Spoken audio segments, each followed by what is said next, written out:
las telecomunicaciones puede verse desde el siglo XIX como una mezcla de experimentación, innovación constante, a la mano de intentos de fijar ciertas normas jurídicas para regular los servicios. En un inicio, los servicios de telecomunicaciones, los distintos servicios de telecomunicaciones, eran prestados, como lo dije, de manera experimental, y poco a poco van consolidándose hasta prestarse de manera masiva para cualquier persona del público que los quisiera contratar. Esa evolución de los servicios de telecomunicaciones y la emergencia de nuevos servicios de telecomunicaciones se junta con lo que cada país está viviendo en ese momento. ¿Cuál es la visión del país de ese momento? ¿Debe de haber una intervención del gobierno en los servicios de telecomunicaciones o se debe de dejar al libre mercado todo lo relacionado con los servicios de telecomunicaciones? Debe de haber una mezcla entre mercado prestado por los particulares y lo que debe de prestar el Estado, o solamente uno de los dos. Y así vemos que todo ha ido cambiando y ciertamente seguirá cambiando. Pero en este momento lo que queremos es hacer una pasada muy general de la historia de las telecomunicaciones con un énfasis en México.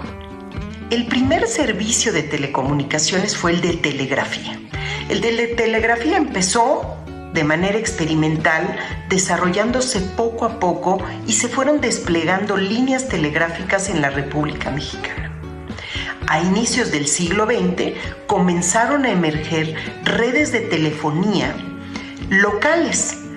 Estas se desplegaban en ciudades, en localidades, con distintos propietarios.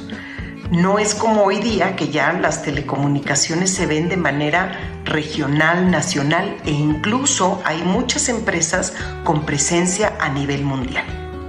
En ese momento la telefonía surge y cada una de las empresas que prestaba los servicios prestaba servicios para sus consumidores. Pero no había una interconexión entre las distintas redes de telefonía que existieran en una localidad o ciudad. Cada una de las empresas de telefonía tenía su propia numeración. Y el servicio de telefonía en la primera parte del siglo XX era propiamente un servicio de lujo, no accesible a la mayor parte de la población. A finales de la década de 1930 comienza la discusión de lo que se convertirá en la Ley de Vías Generales de Comunicación de 1940. Esta ley, al emitirse, tenía una visión de que el Estado era el responsable de la prestación de los servicios públicos que correspondían a las vías generales de comunicación, incluyendo lo que era la telefonía. El Estado, como responsable primario de la prestación de estos servicios, podía conceder títulos de concesión a particulares para que prestaran los servicios. Se estableció con la idea del monopolio natural, es decir, que era mejor que existiera una sola empresa prestando el servicio, porque de esa manera podía tener economías de escala que permitieran que los servicios públicos pudieran tener un mejor precio. Es decir, la Ley de Vías Generales de Comunicación tenía como concepto este monopolio natural, que es totalmente lo contrario a un mercado de libre competencia y concurrencia. En este sentido, se otorgaban concesiones a una sola persona física o moral en una zona geográfica para que prestara el servicio. Y únicamente se podían otorgar segundas concesiones cuando el concesionario establecido no estuviera prestando los servicios de manera debida o completa. Así encontramos también en la historia de México que hay una tesis de un tribunal que decía que la competencia era algo ruinoso y que era mejor que existiera solamente una empresa prestando el servicio. Y bueno, hay que mencionar que cuando hablamos de telefonía, desde principios del siglo XX existía la presencia, como dijimos, de múltiples operadores de telefonía en distintas ciudades y localidades. Pero hay dos que hay que tener en cuenta, que son los que posteriormente darán origen a Teléfonos de México. Una era la empresa conocida comúnmente como La Mexicana, y la otra era Mexeric. Las dos eran empresas con capital extranjero. Bueno, estas dos eran las empresas que tenían mayor presencia en términos generales de telefonía en la República Mexicana. Las dos empresas carecían de interconexión, por lo que si una persona quería poder comunicarse con todos los que tenían en su ciudad servicio de telefonía, tendría que tener dos teléfonos, ya que no estaban interconectadas las líneas. Y ahí empezaron a haber esfuerzos importantes desde el sexenio del presidente Lázaro Cárdenas para que estas dos redes se interconectaran. Años después, en 1947, La Mexicana y Mexeric se fusionan y dieron origen a la empresa Teléfonos de México. Ya en 1948, las redes de lo que fueron La Mexicana y Mexeric lograron la interconexión. Es importante señalar que la autoridad encargada de otorgar las concesiones conforme a la Ley de Vías Generales de Comunicación era la Secretaría de Comunicaciones y Transportes. Y esta secretaría otorgaba las concesiones discrecionalmente. Y esto ocasionaba que pudieran otorgarse concesiones para favores políticos o económicos. Y así podemos entrar a la década de 1970, cuando vino una corriente, y era la ideología imperante en ese momento, que el gobierno era el que debería de participar más teniendo empresas públicas. Y en 1976, Telmex se convierte en una empresa con participación estatal. También hay que destacar que en el título de concesión de Telmex de los 70s, el gobierno federal, además de ser accionista mayoritario, tenía una fuerte intervención la Secretaría de Comunicaciones y Transportes. Avanzamos mucho tiempo y encontramos que en la década de 1980 se celebra a nivel mundial la Ronda de Uruguay. Y esta ronda de negociaciones, que se le conoce como la Ronda de Uruguay, es la que da origen al Acuerdo Internacional sobre Tarifas y Aranceles, conocido como GATT. Y esto es importante porque marca una tendencia hacia la reducción de las tarifas arancelarias, pero también marca un punto de inicio a la apertura a la competencia de distintos sectores de la economía y también a una corriente a nivel mundial de privatización de empresas donde anteriormente participaban los gobiernos de los países. Ya en la década de 1990 comienza la privatización de empresas públicas en México y esto incluye a Telmex. Como antecedente a eso, se modifica su título de concesión de Telmex en 1990 con la finalidad de que hubiera más posibilidades de financiamiento, mejorar la calidad de los servicios y la diversidad de los servicios. Y se establecen ciertas condiciones en el título de concesión de Telmex, visualizando la apertura 6 años después a la competencia. Se lleva a cabo una licitación pública en la que solamente participó un consorcio, y estos son elementos que se deberán investigar más adelante de por qué solamente participó un consorcio en una licitación de la empresa pública del gobierno mexicano, que era la joya de la corona. Pero bueno, esa es materia de otro análisis. Dentro de las privatizaciones que se dieron, también estuvo de Imevisión. Imevisión fue una cadena creada de televisoras en distintos puntos de la República Mexicana en 1983.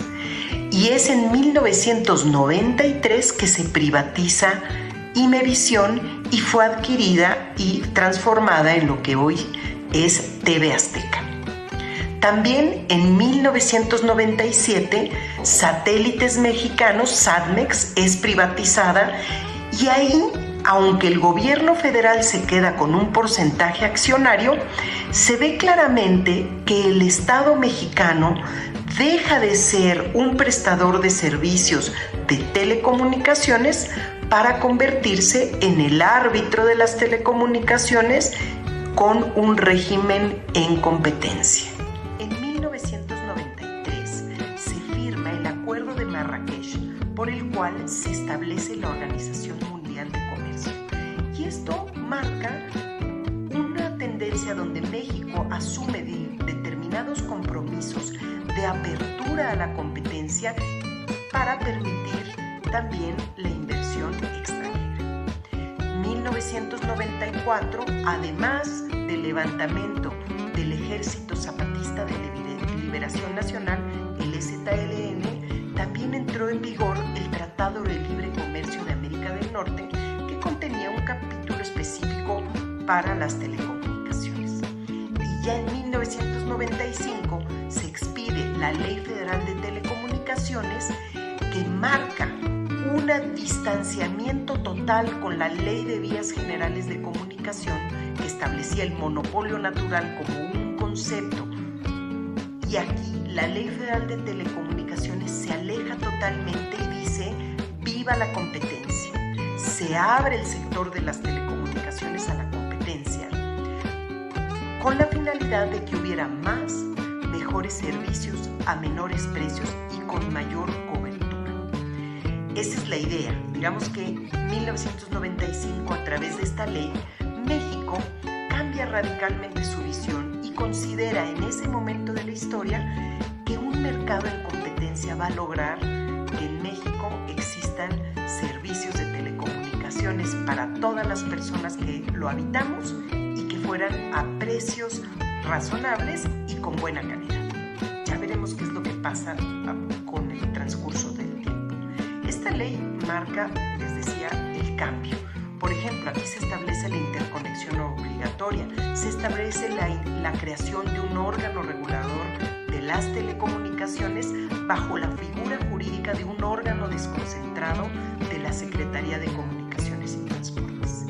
Y es en 1996 cuando se crea la Comisión Federal de Telecomunicaciones, el primer órgano regulador de las telecomunicaciones en México.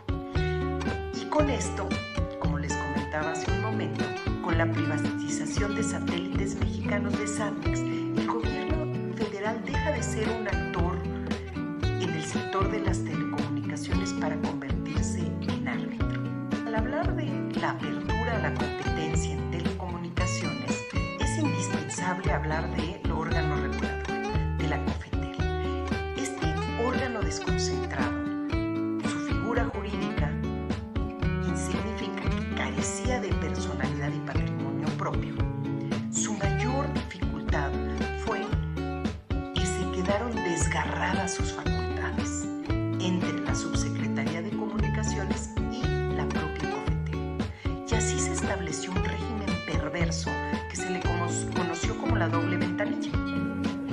La doble ventanilla implicaba que, por una parte, los particulares tenían que iniciar un trámite en la Secretaría de Comunicaciones, después seguir el trámite en la COFETEL, por ejemplo, para obtener una concesión, y aunque la COFETEL dijera que se debería de otorgar una concesión, todavía regresaba a la Secretaría, quien hacía otra evaluación para que después de meses o incluso años otorgaran la concesión.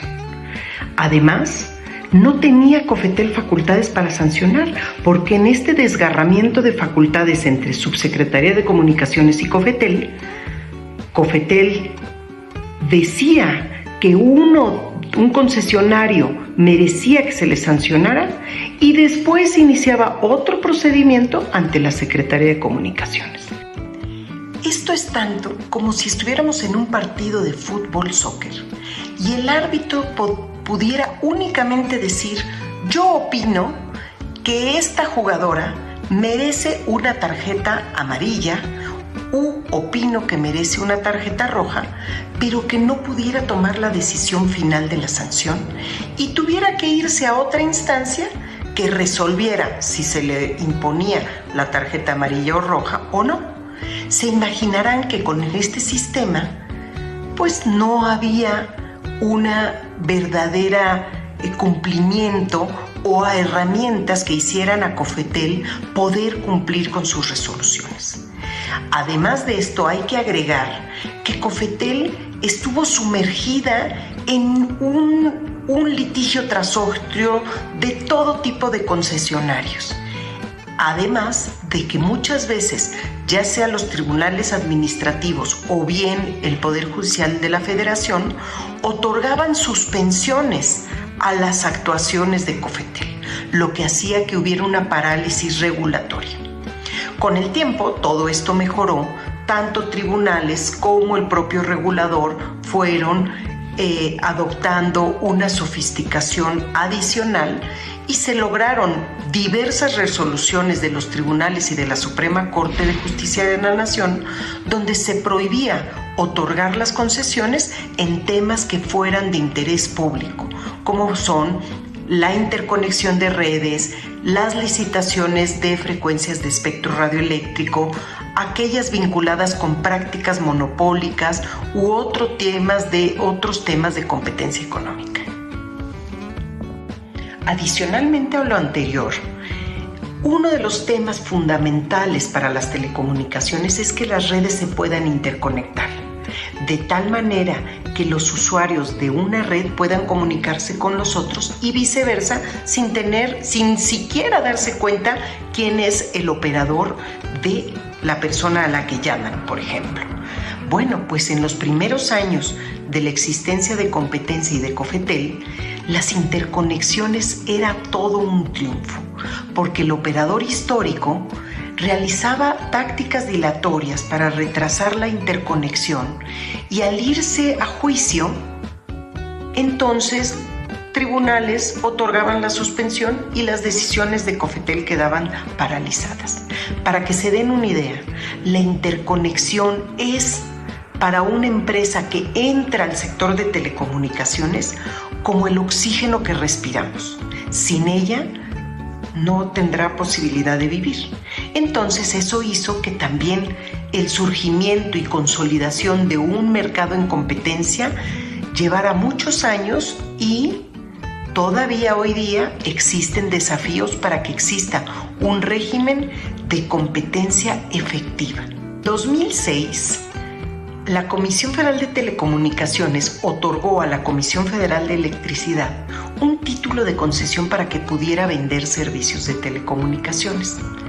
Con eso comienza el regreso paulatino del gobierno a ser un agente en el sector de las telecomunicaciones.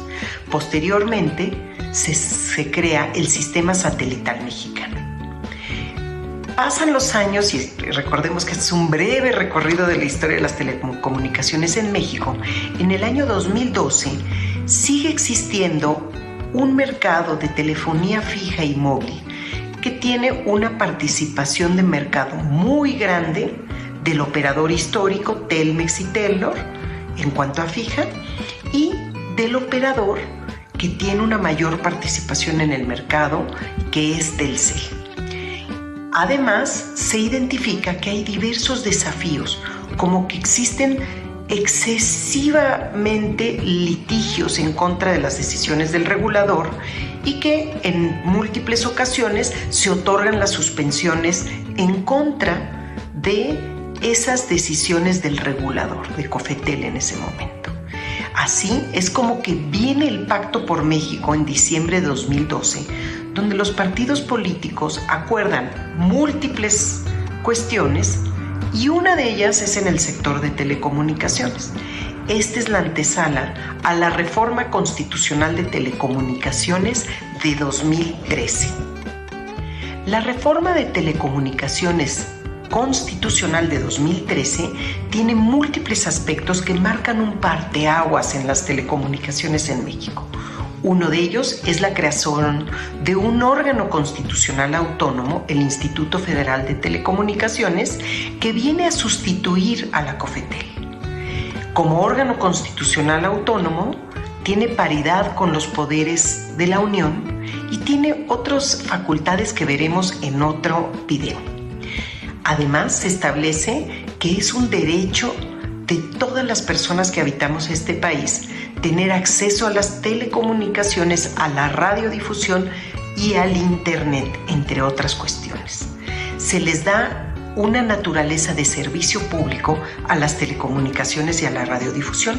Se ordena la creación de tribunales especializados en competencia económica, radiodifusión y telecomunicaciones, mismos que fueron creados en 2013, agosto de 2013. Además, se establece que el único medio de defensa en contra de normas, actos y omisiones del IFT será el amparo indirecto y que no existe la posibilidad de otorgarse la suspensión en contra de normas, actos y omisiones del IFT. También se establece que no pueden impugnarse dentro de un procedimiento que sigue el IFT. No se pueden impugnar actos intermedios, sino únicamente la resolución final. En cuanto a inversión extranjera, se permite 100% de inversión extranjera en cualquier servicio de telecomunicaciones. Solamente la radio y la televisión abierta, que se le conocen en México como la radiodifusión, se establece que la inversión extranjera podrá participar en un 49%, sujeto a que haya reciprocidad con el país de origen, y podrá llegar a ser hasta ese 49%.